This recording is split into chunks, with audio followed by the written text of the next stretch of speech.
damyak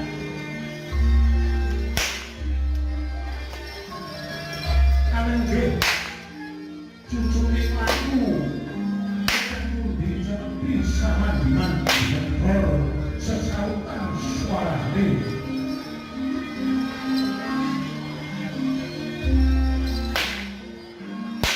tandayati ruang sandiane sekolah para siswa kang mundi jejiban kaya cucuke laku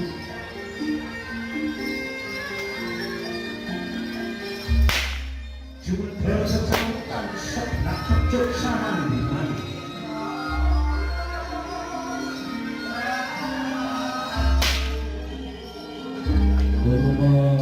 dikurangi di Pamulangan Luhur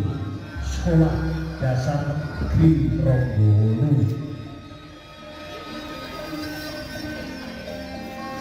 Majipun Pamulangan Luhur saged winastan Lokomono jaman lairipun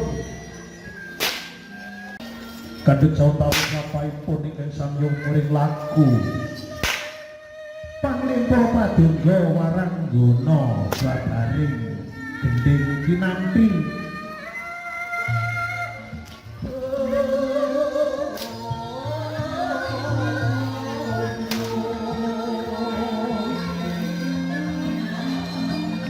Jumangka katiti katon gagah daliyah-daliyah wayane katon sumrambah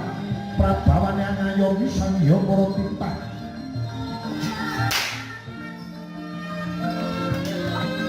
jumendhor sesautan sebelah kecut samandiman ngruwajan janing sengkala durgama sawang-sawaning marga warisaning pujangga ngaluhur inggih Ki Hajar Dewantara Hengar Sasong Tuladha Madya Mangunkarsa Kuri Handayani inggih pangarsaning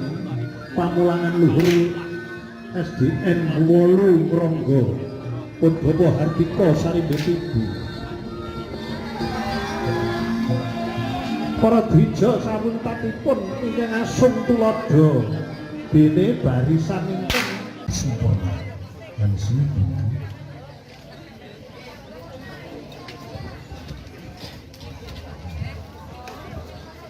Oke.